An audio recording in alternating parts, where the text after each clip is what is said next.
Welcome to the Explainer. Today we are breaking down one of the most complex logistical puzzles on the entire planet. How do you move an entire Marine brigade? We're talking tanks, troops, the whole shebang, across a massive ocean. See, this is so much more than just, loading a few trucks onto a ship. It's a high-stakes stance with physics, it's a battle against the relentless forces of nature, and it's a race to be ready for war at a moment's notice. Okay, let's get into this incredible process, starting with the very first and maybe most critical step, getting the load absolutely 100% perfect. It all kicks off at the port, but this is no chaotic rush job. No, this is more like a meticulously choreographed ballet of steel and strategy, where every single inch, and I mean every inch, is accounted for. So the first of 742 vehicles, a colossal 68-ton M1 Abrams tank, it starts its slow, deliberate crawl up the ramp. But its final parking spot, that is anything but random. It has a very specific, predetermined home on this ship. The entire operation is orchestrated by a document called a load plan. You can think of it as the ultimate instruction manual, a super high-stakes game of Tetris that's designed to tame one of the most powerful forces of nature acting on that ship. And that force? It's the ship's center of gravity. You see, adding 8,000 tons of military hardware can shift this delicate balance with, well, potentially catastrophic consequences. Just look at the margin for error here. It is razor thin. On a ship that's 950 feet long, a tiny deviation of just 6 inches in that center of gravity is the difference between a smooth ride and total disaster. 6 inches? All right, so once a vehicle is perfectly positioned, the crew then has to wage this constant war against the laws of physics just to make sure it stays put. Out on the open ocean, the forces are just staggering. In a storm, as the ship is cresting and falling on these massive waves, the G-forces can make a 68-ton tank feel like it weighs twice as much. And then, in the next second, it feels like it wants to lift right off the deck. And this chart shows you exactly why something as simple as the angle of a chain is so critical. A chain that's rated for 15,000 pounds is at its strongest at 45 degrees.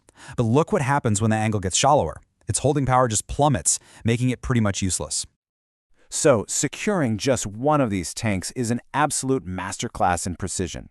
Every single detail, from the exact angle of 22 different chains to a final quarter turn on the tensioner to allow for the metal expanding and contracting, it's all vital.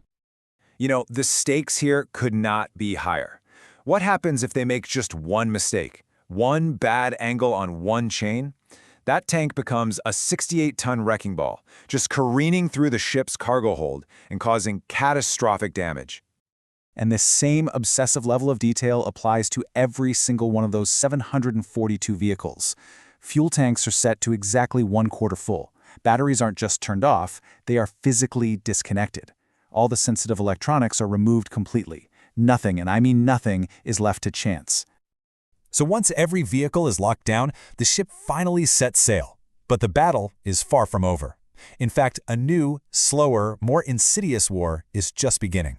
A whole new set of enemies starts this relentless 90-day assault on all that precious cargo. The first enemy is the heat, just the relentless heat. In the tropics, those cargo decks can have these staggering 80-degree temperature swings every single day, and all that expanding and contracting of metal wages a silent war on the very chains and seals holding everything together. Next up, you've got the corrosive salt air. It's like a poison to modern equipment. It creeps into every single crevice, every tiny gap. It can turn sensitive circuit boards into useless green fuzz, and can even weld brake pads directly to their rotors. And finally, there's the sneaky threat of condensation. As all that warm, humid ocean air hits the cool steel of the ship's inside, an internal rainstorm is basically born. Water literally rains down inside the cargo holds, seeping into fuel systems, just waiting to destroy engines from the inside out. So when the ship finally reaches its destination, the mission shifts dramatically. That long, slow war of preservation, it's over. Now a frantic, high-stakes race against time begins. It's called the Resurrection. Now, you'd think unloading is just loading in reverse, right? Nope. That meticulous load plan, it gets tossed out the window.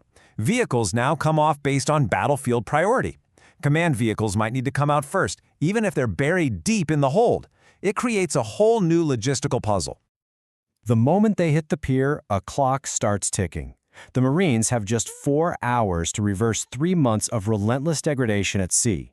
They have to transform this collection of dormant, kind of broken down vehicles into a cohesive, combat-ready fighting force that's ready to roll into action. And this is no simple tune-up. It's a full-scale industrial operation happening right there on the pier.